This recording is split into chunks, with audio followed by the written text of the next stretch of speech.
एक छोटे से गांव में हारू नाम का एक बालक रहता था। वह कद में बहुत छोटा था और उसकी नाक चिपटी थी। पिता के ना होने के कारण माँ ही सब देख रेख करती थी। कठिन परिश्रम करके भी वह बहुत कम पैसे कमा पाता था, क्योंकि वह पढ़ा लिखा नहीं था। फिर भी उसकी माँ उसे प्यार से पालती थी। हारू धीरे धीरे युवक बन गया। गांव के लोग उसकी चिपटी नाक को लेकर बहुत मजाक उड़ाया करते थे। वह क्रोधित तो होता था, पर मजबूर था। समय बीतता गया। एक दिन उसकी माँ का निधन हो गया। हारू इस पीड़ा को सहते हुए अपनी माँ की याद में रोता रहता था। एक दिन गांव का एक वृद्ध उससे मिलने आया। उस वृद्ध ने कहा, हारू चिंता मत करो, तुम्हारी माँ ने इतने वर्षों तक तुम्हारी इतनी देखभाल की है।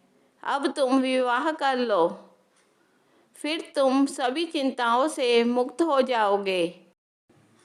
वृद्ध द्वारा विवाह करने की सलाह सुनकर हारू प्रसन्न हो गया। हारू ने वृद्ध से कहा कि वह सोचकर बताएगा। हारू मन ही मन विवाह के सपने देखने लगा, किंतु उसने यह निर्णय लिया था कि वह सुंदर लड़की से विवाह नहीं करेगा, नहीं तो सभी की तरह उसकी पत्नी भी उसका मजाक उड़ाएगी। ऐसा निर्णय लेकर वह दूसरे दिन वृद्ध से मिला। हारू ने वृद्ध से कहा, महोदय, मैं विवाह के लिए सहमत तो हूँ, किंतु किसी सुंदर लड़की से विवाह नहीं करना चाहता। वृद्ध ने कहा, लेकिन ऐसा क्यों बेटे? हारू ने कहा, क्योंकि अगर मैंने किसी सुंदर लड़की से विवाह किया तो वह भी दूसरों की तरह मेरे चिपटी नाक की मजाक उड़ाया करेगी। वृद्ध ने कहा, अच्छा तो ठीक है हारू, मैं इस बात से खुश हूँ कि तुमने विवाह करने का निर्णय लिया।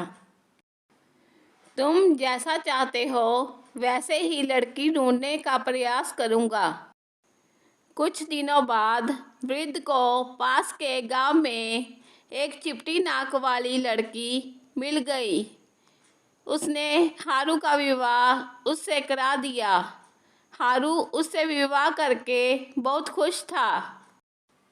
उसने सोचा कि अब सभी कठिनाइयों का अंत हो गया, लेकिन वह गलत था। इस बार उसके साथ साथ लोग उसकी पत्नी का भी मजाक उड़ाने लगे। हारू ने उन्हें रोकने का बहुत प्रयास किया, पर सब बेकार रहा। अंत में हारू ने सोचा कि अब वह उस भगवान से प्रार्थना करेगा जिसने उसे चिपटी नाक वाला बनाया है।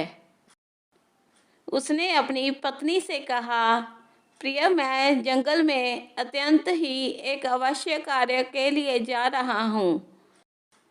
तुम घर पर ही रहो और मेरी चिंता बिल्कुल भी मत करना।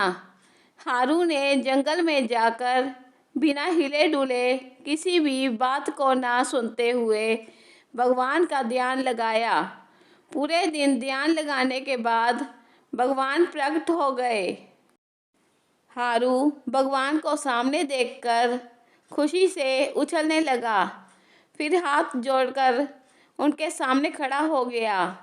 भगवान ने कहा, मैं प्रसन्न हुआ, बताओ क्या चाहते हो? हारू ने कहा, भगवान, आप मेरी प्रार्थना सुनें तथा मुझ पर दया करें। भगवान ने कहा, मैं तुम्हें 3 वचन देता हूँ हारू। घर जाकर पासे को 3 बार फेंकना तथा 3 वचन मांगना। तुम्हारे तीनों वचन अवश्य ही पूरे होंगे। इतना कहकर भगवान अदृश्य हो गए। पत्नी को यह समाचार देने के लिए हारू दौड़ता हुआ घर पहुंचा।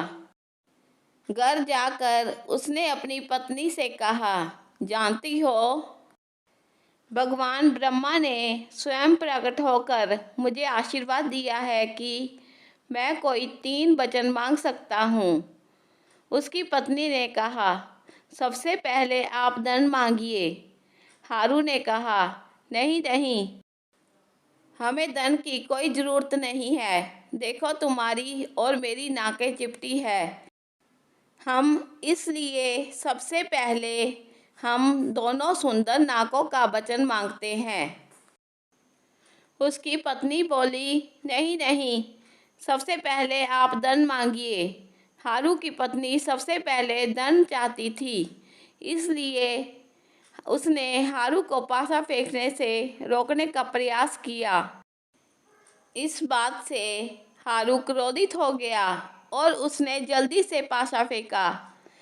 हारू ने पासा फेंककर कहा, प्रभु, मैं अपना पहला वचन मांगता हूँ कि हमें सुंदर नाक ही चाहिए प्रभु, और कुछ नहीं, केवल सुंदर नाक ही चाहिए। अचानक उनके पूरे शरीर में नाक ही नाक निकल आई। दोनों हैरान हो गए। हारू ने दोबारा पासा फेंका और कहा, भगवान, कृपा हम पर दया कीजिए।